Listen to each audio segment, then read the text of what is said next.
Hello दोस्तों, आपका स्वागत है स्कॉलर लाइट में।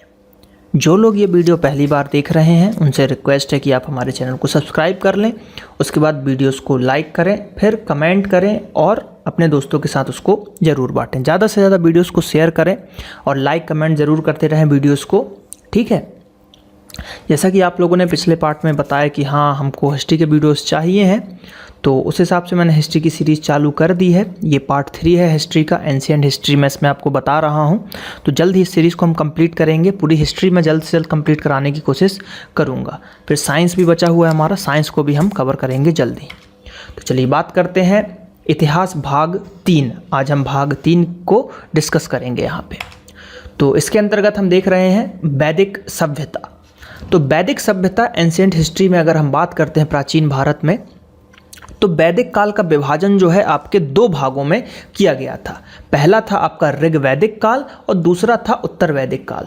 तो ऋग वैदिक काल का जो मतलब स्थिति या समय या काल माना गया है 1500 ईसा पूर्व से 1000 ईसा पूर्व माना गया है, और उत्तर वैदिक काल का जो माना गया है वो माना गया है आपका 1000 से 600 ईसा पूर्व। मोस्ट IMP ये दोनों क्वेश्चन बनते हैं, दोनों क्वेश्चन पूछे जाते हैं।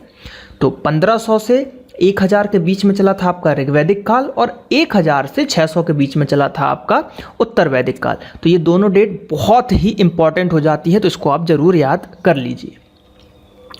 बात करते हैं कुछ तथ्यों की। तो मैक्स मूलर के अनुसार जो आर्य थे, आर्यों का मूल निवास स्थान था मध्य एशिया। ये क्वेश्चन भी बहुत IMP है, पूछा जाता है कि आर्यों का मूल निवास कहाँ था, तो वो मध्य एशिया को माना जाता है मैक्स मूलर के अनुसार। भारत में आर्य जो है सर्वप्रथम सप्त सिंधु क्षेत्र में बसे। यह क्षेत्र आधुनिक पंजाब तथा उसके आसपास का क्षेत्र था। तो आर्य सर्वप्रथम कहाँ बसे? सप्त सिंधु क्षेत्र, जो कि कहाँ पे था? पंजाब तथा उसके आसपास का क्षेत्र। देखिए सिंधु आ गया ना, तो सिंधु नदी आ गया, पाकिस्तान पंजाब कवर करेगा, ठीक। अब आर्यों का मूल निवास और विद्वानों के नाम से अगर हम देखें तो क्या बोल रहे हैं, मध्य एशिया की बात करें तो प्रो मैक्स मूलर के अधिक जो अनुसार बताया गया था उत्तर ध्रुव बाल Gangadhar Tilak, Austro Hungary McDonald, सप्त सिंधु प्रदेश डॉक्टर अविनाश चंद्र दास, जर्मन के मैदानी भाग प्रो पेनका, तिब्बत की बात करें तो दयानंद सरस्वती, और दक्षिण रूस की बात करें तो गार्डन चाइल्ड के द्वारा ऐसा विद्वानों के नाम बोले गए हैं। बात करते हैं अब हम ऋग वैदिक काल की, जिसका जो हमने डेट देखा 1500 ईसा पूर्व से 1000 ईसा पूर्व। तो अब ऋग वैदिक काल की हम बात कर रहे हैं यहाँ पे डिटेल में। तो ऋग वैदिक काल का क्या है? ऋग वैदिक आर्य कई छोटे छोटे कबीलों में विभक्त थे, ठीक है। तो ऋग वैदिक आर्य जो है कई छोटे छोटे कबीलों में विभक्त थे। ऋग वैदिक साहित्य के कबीले को जन कहा जाता था। ऋग वैदिक साहित्य में कबीलों को क्या कहा जाता था? आपको जन कहा जाता था। कबीले के सरदार को राजन कहा जाता था, जो शासक होते थे। बनी सी बात है, कबीला है उस पर शासन करेगा तो राजा ही होगा वो वहाँ का। तो कबीले के सरदार को क्या बोला जाता था? राजन बोला जाता था। सबसे छोटी राजनीतिक इकाई कुल या परिवार थी। तो ये क्वेश्चन पूछा जाता है कि ऋग वैदिक काल में सबसे छोटी जो इकाई थी वो क्या थी? तो वो थी या तो कुल या आप परिवार बोल सकते हो उसको, ठीक। कई कुल मिलाकर ग्राम बनते थे। बनी सी बात है, कई कुल या परिवार मिला के गाँव बन जाएंगे आपके, जिसका प्रधान कौन होता था? ग्रामणी जो है उसका जो है प्रधान होता था। और कई ग्राम मिलकर विश्व बनता था, जिसका प्रधान विश्वपति होता था, ठीक। तथा कई विश्व मिलाकर जन होता था और जिसका प्रधान राजा होता था, ठीक। और यहाँ पे राजन से रिलेट मत कीजिएगा, राजन भी राजा ही है, लेकिन यहाँ पे राजन ही कहा जाता था कबीले को, सरदार को, इस वाले पॉइंट में। और इस वाले पॉइंट में जो जन है, जन को क्या बोला जाता था? उसके जो प्रधान को राजा। तो क्या हुआ भाई? कुल मिला के बने आपके ग्राम मिलाकर बना आपका विश्व, और विश्व मिलाकर बना आपका जन। तो ये सीरीज है, कुल, ग्राम, विश्व और जन। कुल में क्या है ना? कुल, ग्राम, फिर आया आपका विश्व और फिर आया आपका जन। तो ये आपको याद रखना है। अब बात करते हैं अगले की। तो ऋग्वेद में जन का 275 बार तथा विष का 170 बार उल्लेख हुआ है। बहुत ही आईएमपी लाइन है कि ऋग्वेद में जो जन है, जन का 275 बार तथा विष का 170 बार उल्लेख हुआ है। बात करते हैं हम सभा की, तो सभा समिति एवं विदथ राजनीतिक संस्थाएं थी। तो सभा समिति मेनली आपको याद रखना है, सभा और समिति। अब क्वेश्चन ये पूछा जाता है इन दोनों में से कि फर्स्ट और सेकंड में बड़ा कौन सा है, सभा या समिति। तो इसको हम ऐसे याद कर सकते हैं कि देखिए समिति होता है छोटा या छोटी और ये होता है बड़ा। इसको कैसे याद रखेंगे, देखिए समिति तो हम लोग भी बना लेते हैं, ये चंदा समिति, वो समिति, छोटे मोटे लोग कुछ भी समिति बना लेते हैं। लेकिन सभा, राज्यसभा, लोकसभा, ठीक, तो ये बड़ी बड़ी चीजें हैं। तो सभा हमेशा बड़ी थी, समिति छोटी थी। परिवार जो है पितृसत्रात्मक था, जैसे कि हमने देखा था पिछले पार्ट में जो कि था हड़प्पा सभ्यता या इंडस वैली सिविलाइजेशन। तो उसके अंतर्गत हमने क्या देखा था कि वो जो था काल वो मातृ सतमातक था, यानी कि वहाँ पे जो है माताओं को या स्त्रियों को ज़्यादा महत्व जो है आपका प्रदान था। लेकिन यहाँ पे अगर हम बात करते हैं तो यहाँ पे आपका पितृ प्रधान या पितृ सत्तात्मक है। तो ऋग्वैदिक काल जो है पुरुषों का इसमें वर्चस्व था।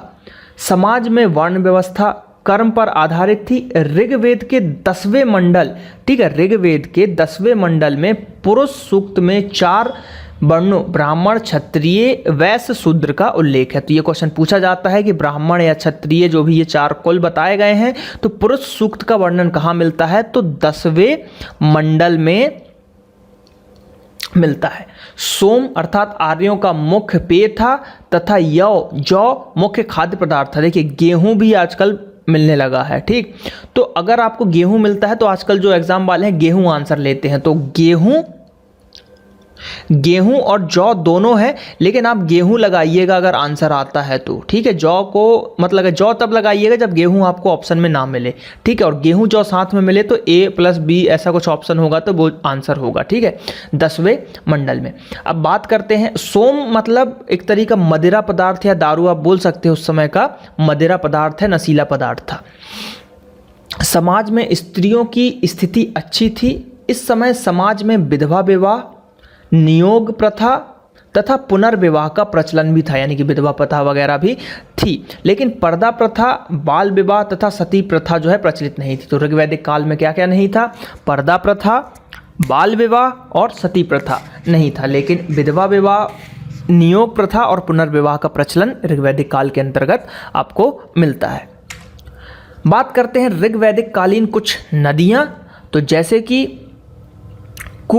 कुभू नदी जो था इसका प्राचीन नाम है कुभू, और अभी नाम बात करें तो कुर्रम, सुवास्तु, स्वात, कुभा, काबुल, गोमती, गोमल, और ये जो है अफगानिस्तान की नदियां हैं, ये 4 ठो, ठीक। अब बात करते हैं वित्सता, तो इसको झेलम बोला जाता है, अभी आधुनिक नाम झेलम नदी हो गए। रावी नदी का पहले नाम था पुरुषणी। ये बहुत आईएमपी है, पूछा जाता है कई बार कि पुरुषणी किस नदी का नाम है, तो रावी नदी का नाम है पुरुषणी। विपाशा जो है व्यास नदी का नाम है पुराना। द्रसदती घग्गर नदी का, ये भी आईएमपी है, ये भी आईएमपी है, द्रसदती घग्गर नदी का है। अस्किनी चेनाब नदी का है। सतुद्री सतलुज नदी का, ये अगेन आईएमपी। और सदा नीरा जो है गंडक का है। तो मेनली जो ये 3 मैंने बताया इस पे हमेशा क्वेश्चन बनते हैं, बाकी क्वेश्चन तो सभी का पूछ सकते हैं, लेकिन इनको आपको जरूर याद रखना है। परुष्णी रावी क्योंकि ये रिलेट नहीं होता, जैसे विपाशा और व्यास मिल जाते हैं कि वह से व्यास, वह से विपाशा। और द्रसदती घग्गर बिल्कुल मैच नहीं करती, तो इसलिए ये आईएमपी। और अस्कनी चिनाब ये भी आईएमपी हो सकता है, लेकिन इसके ज़्यादा क्वेश्चन नहीं पूछे गए हैं। मेनली क्वेश्चन परुष्णी, द्रसदती और सतुद्री पे पूछे गए हैं, जो कि सतलुज का नाम है। तो ये ऋग्वैदिक कालीन हमने कुछ नदियां देख ली यहाँ पे, ठीक है। चलिए आगे बात करते हैं कुछ और फैक्ट। तो ऋग्वैदिक काल के देवताओं में सर्वाधिक महत्व इंद्र को तथा उसके उपरांत अग्नि व वरुण को महत्व दिया गया था। यानी कि अगर ऋग्वैदिक काल में बात की जाए कि सबसे अधिक पूजनीय या सबसे सर्वाधिक महत्वपूर्ण देवता कौन थे, तो वो थे हमारे इंद्र। और ऋग्वैदिक काल में इंद्र को पुरंदर कहा जाता था, वेरी आईएमपी। ऋग्वैदिक काल में इंद्र को पुरंदर कहा जाता था, अर्थात किले को तोड़ने वाला। तो इसको आप याद रखिएगा, क्वेश्चन सीधे आता है कि पुरंदर किसका नाम था। ऋग्वैदिक काल में पुरंदर किसको कहा जाता था? तो पुरंदर जो कहा जाता था वो कहा जाता था आपको इंद्र को। ऋग्वेद में उसके लिए 250 सूक्त थे। ऋग्वेद के अंतर्गत जो है 250 सूक्त जो थे वो पुरंदर या इंद्र जी के लिए थे। अब हम बात करते हैं उत्तर वैदिक काल की। ऋग्वैदिक काल लगभग हो गया है, अब उत्तर वैदिक काल की हम बात करते हैं। तो उत्तर वैदिक काल में जो है आपका 1000 से 600 ईसा पूर्व के तक उत्तर वैदिक काल आते हैं। अब उत्तर वैदिक काल की बात करें तो उत्तर वैदिक काल के राजनीतिक संगठन की मुख्य विशेषता बड़े राज्यों तथा जनपदों की स्थापना थी। ठीक है, राजतत्व के दैवी उत्पत्ति के सिद्धांत का सर्वप्रथम उल्लेख ऐतरेय ब्राह्मण में किया गया है। कहाँ किया गया? ऐतरेय ब्राह्मण में किया गया है। इस काल में राजा का महत्व बढ़ा, उसका पद वंशानुगत होता गया। उत्तर वैदिक काल में परिवार जो है पितृसत्तात्मक होते थे, संयुक्त परिवार की प्रथा विद्यमान थी, यानी कि जो है सब लोग मिलजुल के रहते थे। समाज स्पष्ट रूप से 4 वर्णों ब्राह्मण, क्षत्रिय, वैश्य, शूद्र में बटा हुआ था। वर्ण व्यवस्था क्रम के बदले जाति पर आधारित थी, कर्म के बदले जाति पर, और वहाँ जो ऋग्वैदिक काल में कर्म पे निर्भर थी और अभी यहाँ जाति में बदल गई है। स्त्रियों की स्थिति यहाँ पे अच्छी नहीं थी, उन्हें धन संबंधी तथा किसी प्रकार के राजनीतिक अधिकार प्राप्त नहीं थे। तो क्वेश्चन ये पूछा जाता है कि स्त्रियों की स्थिति किस काल में अच्छी थी या किस काल में अच्छी नहीं थी? तो अच्छी थी वो आपके उत्तर ऋग्वैदिक काल में और खराब थी उत्तर वैदिक काल में। देखिए ऋग्वैदिक काल का एक ट्रिक ऐसा है कि अच्छी अच्छी चीज़ें लगभग सभी ऋग्वैदिक काल में हुई हैं, तो आप उसको लगा सकते हो। खराब चीज़ उत्तर वैदिक में लगभग लगा सकते हैं आप। बात करते हैं जावालोपनिषद में सर्वप्रथम 4 आश्रमों ब्रह्मचर्य, गृहस्थ, वानप्रस्थ एवं संन्यास का जो है विवरण आपको मिल जाता है। किसमें? जावालोपनिषद में। ठीक है, धार्मिक या यज्ञीय कर्मकांडों की जटिलता आई आपकी उत्तर वैदिक काल में। इस काल में सबसे प्रमुख देवता प्रजापति या ब्रह्मा जी और विष्णु एवं रुद्र थे, यानी कि तीनों जो है ब्रह्मा, विष्णु, महेश, ये तीनों देवता थे। लेकिन प्रमुख देवता की अगर बात करेंगे तो प्रजापति ही आपको आंसर लगाना है। मेन ये है प्रजापति या फिर ब्रह्मा, लेकिन तीनों देवताओं को माना जाता था। इसमें इंद्र का ज़्यादा रोल काल नहीं था। लोहे के प्रयोग का सर्वप्रथम साक्ष्य जो है पूर्व उत्तर प्रदेश के अंतरन जी खेड़ा उत्तर प्रदेश से मिला। तो ये क्वेश्चन आईएमपी है कि लोहे का सर्वप्रथम प्रयोग के साक्ष्य कहाँ और कब मिले? तो लोहे का जो सर्वप्रथम साक्ष्य मिला वो हमको मिला उत्तर वैदिक काल के अंतर्गत। देखिए बनी सी बात है, आर्य आ चुके थे तो वो तलवार वगैरह भी लाए होंगे, तो लोहे की तलवार वगैरह, इसलिए लोहे का उपयोग यहाँ पे मिला। अब आश्रम में क्या है? श्रम धातु से व्युत्पन्न आश्रम शब्द का अर्थ परिवार अथवा उद्योग करने से है। इस प्रकार आश्रम में स्थान है जहां कुछ समय ठहरकर मनुष्य कुछ आवश्यक गुणों का विकास करता है और आगे की यात्रा के लिए तैयार हो जाता है। तो अब बात करते हैं, डॉक्टर प्रभु ने आश्रमों को जीवन के अंतिम लक्ष्य मोक्ष की प्राप्ति की यात्रा में विश्राम स्थल बताया, यानी कि मोक्ष की प्राप्ति के लिए जो आश्रम में हम विश्राम करते हैं। मनुष्य की आयु 100 वर्ष मानकर उसे 4 आश्रमों में विभाजित किया गया। प्रत्येक आश्रम की अवधि 25 वर्ष निर्धारित की गई है। 4 आश्रम है, ब्रह्मचर्य आश्रम, गृहस्थ आश्रम, वानप्रस्थ आश्रम और संन्यास आश्रम। तो हम ब्रह्मचर्य आश्रम की पहले नंबर की बात करते हैं। तो यह जीवन की तैयारी, प्रशिक्षण, अध्ययन एवं अनुशासन का काल है, यानी कि कुल मिला के आप जिस समय पढ़ाई करते हो, जो अभी आपका काल चल रहा है, ब्रह्मचर्य काल होना चाहिए। इस अवस्था में युवक अपनी सारी शक्ति का संचय करते हुए विषय वासना से दूर रहकर श्रम एवं साधना में जीवन व्यतीत करता है। इस आश्रम का मुख्य उद्देश्य बालक को स्वावलंबी बनाना और गृहस्थ जीवन के लिए प्रशिक्षित करना होता है। गृहस्थ आश्रम की बात करते हैं तो इस आश्रम में व्यक्ति धार्मिक एवं सामाजिक दायित्वों को पूरा करने की ओर अग्रसर होता है, यानी कि धार्मिक और सामाजिक सभी चीज़ को करता है 25 के बाद। और आश्रम का प्रारंभ जो है विवाह के बाद होता है। इस आश्रम का प्रभाव, यानी कि 25 के बाद आपकी विवाह हो जाएगा तो गृहस्थ जीवन आ जाएगा। इस आश्रम में मनुष्य संतानोत्पत्ति, अतिथि यज्ञ संपादन, अग्निहोत्र का संपादन सभी कार्य करता है। दान पुण्य जो भी है इस आश्रम में, यानी कि 25 से 50 साल के बीच में। ठीक, अब ये आपके 2 जो हो गए आपके ब्रह्मचर्य आश्रम और गृहस्थ आश्रम। उसके बाद अगर आगे अभी आपको बताऊंगा मैं वानप्रस्थ और सन्यासी जीवन के बारे में। देखिए यहाँ पे 3 ऋण भी बताए गए हैं, तो 3 ऋण को आप पहले देख लीजिए। 3 ऋण क्या है? एक होता है देव ऋण, एक होता है ऋणी ऋण और एक होता है पितृ ऋण। ये 3 प्रकार के ऋण बताए गए हैं। तो विभिन्न धार्मिक और याज्ञिक अनुष्ठानों द्वारा मुक्ति, वेदों के विधि पूर्वक अध्ययन द्वारा मुक्ति और धर्मानुसार संतानोपत्ति द्वारा मुक्ति। तो ये 3 ऋण हैं जिनकी इस तरीके से हम मुक्ति कर सकते हैं। 5 महायज्ञ माने गए हैं। पहला है देव यज्ञ, दूसरा है पितृ यज्ञ, फिर है उसका अतिथि यज्ञ, फिर भूत यज्ञ और ब्रह्म यज्ञ। तो यज्ञ के दौरान अग्नि में आहुति देना देव यज्ञ कहलाता है। पितरों को तर्पण या सम्मान देना वो पितृ यज्ञ कहलाता है। अतिथियों का समुचित सत्कार करना अतिथि यज्ञ कहलाता है। जीवधारियों का पालन करना भूत यज्ञ कहलाता है और वेद शास्त्रों का अध्ययन और स्वाध्याय करना ब्रह्म यज्ञ कहलाता है। तो ये मिसलेनियस क्वेश्चन यहाँ से बन जाते हैं कि भाई यज्ञ महायज्ञ कितने टाइप के होते हैं? तो 5 महायज्ञ होते हैं और 3 ऋण होते हैं, देव ऋण, ऋणी ऋण और पितृ ऋण। ठीक है, चलिए अब हम बात करते हैं वानप्रस्थ, जो कि 50 वर्ष की अवधि के बाद स्टार्ट होती है। तो मनुष्य का प्रवेश वानप्रस्थ आश्रम में होता है। इस आश्रम के अंतर्गत जो व्यक्ति का उद्देश्य धर्म और मोक्ष की प्राप्ति हेतु प्रयास करना था। इस आश्रम में प्रवेश के बाद मनुष्य काम एवं अर्थ से मुक्ति पा लेता है। सन्यासी जीवन की बात करते हैं तो यह 75 से 100 वर्ष के बीच में अवधि होता है।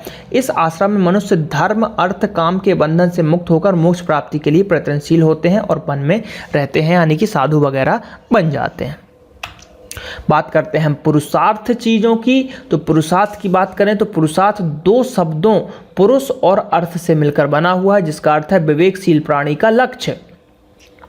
पुरुषार्थ का एक अर्थ उद्योग अथवा प्रयत्न करने से भी है, अर्थात अपने अभीष्ट मोक्ष को प्राप्त करने के लिए उद्यम करना पुरुषार्थ। ठीक, 4 हैं, 4 प्रकार के पुरुषार्थ हैं। धर्म अर्थ काम मोक्ष।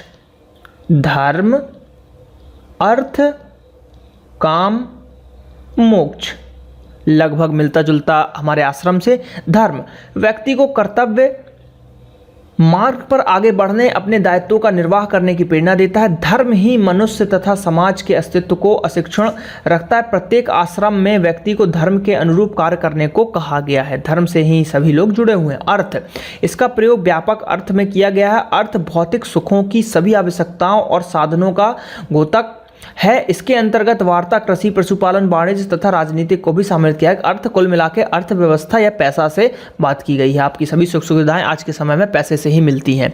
काम की बात करते हैं, इसका तात्पर्य उन सब इच्छाओं से है जिनकी पूर्ति के लिए मनुष्य सांसारिक सुख सुविधाएं प्राप्त करता है। भारतीय धर्म दर्शन के काम का मुख्य उद्देश्य संतानोत्पत्ति द्वारा वंश वृद्धि करना माना गया है। मोक्ष की हम बात करते हैं तो इसका तात्पर्य हृदय की अज्ञानता का नाश करने, जन्म मरण के चक्र से मुक्ति प्राप्त करने। इसका संबंध आत्मा से है।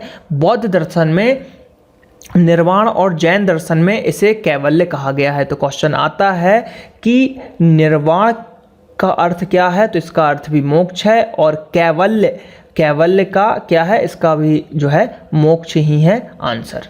ठीक है, चलिए तो पुरुषार्थ हमने देखा। अब हम बात करते हैं संस्कार के बारे में। तो संस्कार का शाब्दिक अर्थ जो है शुद्धता अथवा परिष्कार से है।